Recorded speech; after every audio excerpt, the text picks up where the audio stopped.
नमस्कार साथियों, एक बार पुनः आप सभी का स्वागत है आपके अपने परिवार में। अगर बिहार शिक्षक भर्ती में आप प्राथमिक लेवल की तैयारी करते हैं पहली से पाँचवीं के लिए, तो आप देखेंगे कि भूगोल के अंतर्गत आपके महत्वपूर्ण प्रश्न पूछे जाएंगे।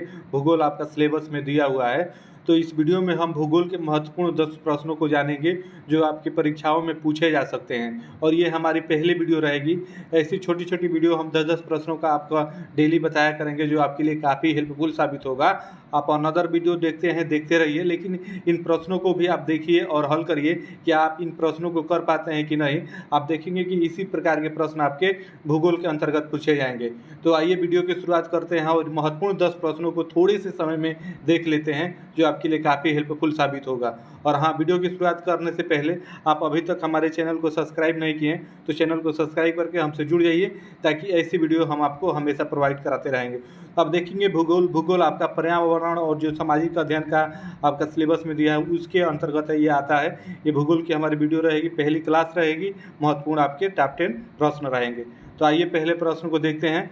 तो पहला प्रश्न में देखेंगे, आपसे पूछा है यहाँ पे कि भारत का क्षेत्रफल कितना है। ये नॉर्मल सा प्रश्न है, आप देखेंगे। और इस प्रकार के भी प्रश्न पूछे जाएंगे। अगर आप कन्फ्यूजन में पड़ जाएंगे तो कन्फ्यूजन में आगे ये प्रश्न आप गलत करेंगे। तो आप देखेंगे कि आपके यहाँ पे ऑप्शन बनाया हुआ है पहला 22,87,263 वर्ग किलोमीटर। वही आपका दूसरा ऑप्शन बनाया है 32,87,263 वर्ग किलोमीटर।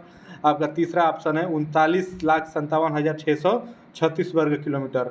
और आपका चौथा ऑप्शन है 57,87,263 वर्ग किलोमीटर। तो आपको ये बताना है कि भारत का क्षेत्रफल कुल कितना है। तो आप देखेंगे कि भारत का कुल क्षेत्रफल 32,87,263 वर्ग किलोमीटर है। तो आपका इसमें दूसरा ऑप्शन सही हो जाएगा। इसके बाद यहाँ पे आप ये भी जान लीजिए कि भारत आप देखेंगे कि 32,87,263 वर्ग किलोमीटर इसका आप देखेंगे क्षेत्रफल है, जो संसार के कुल क्षेत्रफल के स्थलीय भाग का लगभग आप देखेंगे 2.4% ही है। आप ये भी ध्यान में रखेंगे। अगर पूछे कि भारत का कुल क्षेत्रफल पूरे विश्व के कितने प्रतिशत भाग पे है, तो ये आप बताएंगे 2.4%। आइए ऐसे ही अगले महत्वपूर्ण प्रश्न को देखते हैं। तो मैं अगले प्रश्न में देखेंगे, आपसे पूछा है कि क्षेत्रफल की दृष्टि से विश्व में भारत का कौन सा स्थान है। ये आपको बताना है। क्षेत्रफल की दृष्टि से विश्व में भारत का कौन सा स्थान है। दूसरा है, तीसरा है, पांचवा है, सातवां है। आप बताएंगे क्षेत्रफल की दृष्टि से विश्व में भारत का कौन सा स्थान है। तो आप देखेंगे कि 7वें स्थान पे आपका भारत आता है विश्व में। तो अगर क्रम देखेंगे तो पहले नंबर पे आपका रूस आ जाता है, दूसरे नंबर पे आपका कनाडा आ जाता है, तीसरे नंबर पे आपका यूएसए आ जाता है, चौथे नंबर पे आप देखेंगे चीन आ जाता है, पाँचवें पे आपका ब्राज़ील आ जाता है, फिर ऑस्ट्रेलिया, उसके बाद आप देखेंगे भारत आ जाते हैं। इस प्रकार से आपके आ जाते हैं क्षेत्रफल की दृष्टि से। तो ये महत्वपूर्ण है, आप इसे भी ध्यान में रखेंगे। आइए ऐसे ही अगले महत्वपूर्ण प्रश्न को देखते लेते हैं। ये हमारा रैपिड फायर वीडियो होगा, जिसमें आपको 10 ही प्रश्न बताएंगे जो आपके लिए काफ़ी महत्वपूर्ण साबित होंगे। आप खुद भी देख सकते हैं। आइए तीसरे प्रश्न को देखते हैं। तो भारत को कितने प्राकृतिक भागों में बांटा गया है, आपको ये बताना है। 4, 5, 6, 7 आपके ऑप्शन यहाँ पे दिए हुए हैं, कितने प्राकृतिक भागों में बांटा गया है। तो आप देखेंगे कि 4 प्राकृतिक भागों में आपका बांटा गया है। तो पहला आप ये भी जान लीजिए, पहला आपका हो जाता है यहाँ उत्तर का पर्वतीय भाग, दूसरा हो जाता है आपका मध्यवर्तीय मैदानी भाग, तीसरा आपका प्रायद्वीपीय पठार हो जाता है, और चौथा आपका तटवर्ती मैदान व द्वीपीय समूह हो जाता है। आप ये भी ध्यान में रखेंगे, नाम दे के भी आपसे पूछ सकता है। आइए वही अगले चौथे प्रश्न को देखते हैं। तो चौथे प्रश्न में देखेंगे, आपसे पूछा है हिमालय को निर्माण की आयु के आधार पर एवं वलयों की तीव्रता के आधार पर कितने क्षेत्रों में बांटा गया है, आपको ये बताना है। 2, 3, 4, 5 आपके यहाँ पे ऑप्शन दिए हुए हैं, कितने क्षेत्रों में आपको बांटा गया है, आपको यही इसमें आपका बताना है। तो आप देखेंगे कि हिमालय को 4 समांतर आपके संरचनात्मक क्षेत्र में बांटा गया है। तो यह ऑप्शन आपका सी हो जाएगा, 4 क्षेत्रों में बांटा गया है। तो चारों का नाम जान लीजिए। पहला आपका ट्रांस हिमालय हो जाता है, दूसरा आपका बृहद हिमालय हो जाता है, तीसरा आपका लघु हिमालय हो जाता है, चौथा आपका बाह्य उप हिमालय हो जाता है। आप ये भी ध्यान में रखिए, यहाँ से भी आपके प्रश्न बन सकते हैं। आइए ऐसे ही 5वें प्रश्न को देखते हैं। तो 5वें में देखेंगे, आपसे पूछा है कि हिमाद्री किसे कहते हैं। आपको ये बताना है कि हिमाद्री किसे कहते हैं। ट्रांस हिमालय को कहते हैं, महान हिमालय को, मध्य हिमालय को, लघु हिमालय को। हिमाद्री किसे कहते हैं, तो आप देखेंगे कि हिमाद्री आपके जो है ये महान हिमालय उसे कहा जाता है।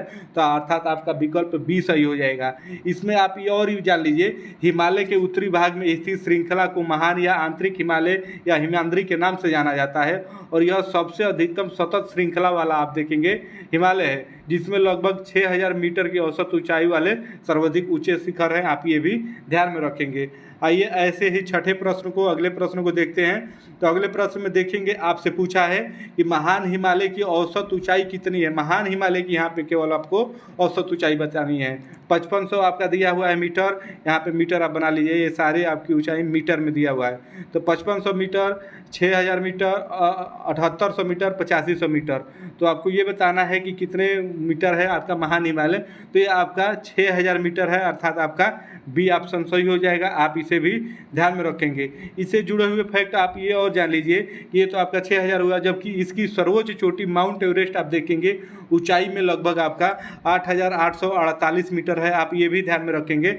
माउंट एवरेस्ट की वर्तमान ऊंचाई की अगर इस समय आप देखेंगे तो 8848 दशमलव आपका 8848 दशमलव आप देखेंगे आपका हो जाता है यहाँ पे 86 मीटर है। तो ये भी आप ध्यान में रखेंगे, ये भी महत्वपूर्ण है। ऐसे ही आइए अगले यानी 7वें प्रश्न को देखते हैं। तो 7वें में देखेंगे, आपसे पूछा है यहाँ पे कि निम्नलिखित में से कौन सा दर्रा महान हिमालय में स्थित नहीं है। नहीं है में पूछा है, आपको ये बताना है कि कौन सा हिमालय नहीं है दर्रा स्थित। तो जोजिला, सिपलिकिला, नाथुला, पाल घाट, आपको ये बताना है कि निम्नलिखित में कौन सा दर्रा महान हिमालय में स्थित नहीं है। तो नहीं है में आप देखेंगे जोजिला आपका स्थित है महान हिमालय में ही, सिपकिला भी स्थित है, नाथुला भी स्थित है, आपका जो पाल घाट है ये नहीं स्थित है। तो इस प्रकार से आपका ये इसमें हो जाएगा। आइए ऐसे ही अगले यानी 8वें प्रश्न को देखते हैं। तो 8वें प्रश्न में देखेंगे, आपसे यहाँ पे पूछा है कि लघु हिमालय के नाम से किसे संबोधित किया जाता है। आपको ये बताना है लघु हिमालय किसे कहा जाता है, आपको ये बताना है। महान हिमालय को कहा जाता है, शिवलिक हिमालय को कहा जाता है, मध्य हिमालय को कहा जाता है, ट्रांस हिमालय को कहा जाता है। तो आप लघु हिमालय देखेंगे, आपका जो मध्य हिमालय है उसे ही कहा जाता है। तो इस प्रकार से आपका इसमें ये सही हो जाएगा। आइए ऐसे ही 9वें यानी अगले प्रश्न को देखते हैं। तो अगले प्रश्न में देखेंगे, आपसे यहाँ पे पूछा है कि मध्य हिमालय क्षेत्र में ढलान पर छोटे छोटे घास के मैदान को क्या कहा जाता है। आपको ये बताना है। मर्ग कहा जाता है, पटकाई कहा जाता है, भावर कहा जाता है, वजरी कहा जाता है। तो क्या कहा जाता है यही आपको बताना है। तो आप देखेंगे कि उसे छोटे छोटे जो घास के मैदान होते हैं उसे आपका मर्ग कहा जाता है। तो इसलिए आपका इसमें पहला विकल्प सही हो जाएगा। आइए अंतिम और 10वें प्रश्न को देखते हैं। तो 10वें प्रश्न में देखेंगे, आपसे पूछा है कि पीर पंजाल श्रृंखला किस हिमालय में अवस्थित है। आपको ये बताना है। आप देखेंगे महान हिमालय, मध्य हिमालय, शिवलिक हिमालय, ट्रांस हिमालय। तो आपको ये बताना है कि जो आपका पीर पंजाल श्रृंखला है किस हिमालय में स्थित है। तो ये आप देखेंगे मध्य हिमालय में आपका स्थित है। तो इसलिए आपका विकल्प इसमें बी सही हो जाएगा। तो आप देखेंगे कि भूगोल के अंतर्गत आपके ऐसे ही प्रश्न प्राथमिक स्तर पे, प्राथमिक लेवल पे 1ली से 5वीं में आपको देखने को मिलेंगे। तो ये भूगोल की हमारी पहली वीडियो थी। आपका अगर कंसेप्ट क्लियर रहेगा तो इन प्रश्नों को आप हल करिए और देखिए क्या आप कर पाते हैं अपने मन से कि नहीं। ये काफ़ी महत्वपूर्ण आपके लिए हमारी ये सीरीज होगी। हम आपको 10-10 प्रश्नों का सीरीज दिया करेंगे डेली, ताकि आपको ज़्यादा समय भी न लगे और आपका रिवीजन होता रहे। तो कैसी लगी वीडियो हमारी कमेंट करके ज़रूर बताइएगा। फिर मिलते हैं नेक्स्ट वीडियो में, तब तक के लिए आप सभी को जय हिंद, धन्यवाद।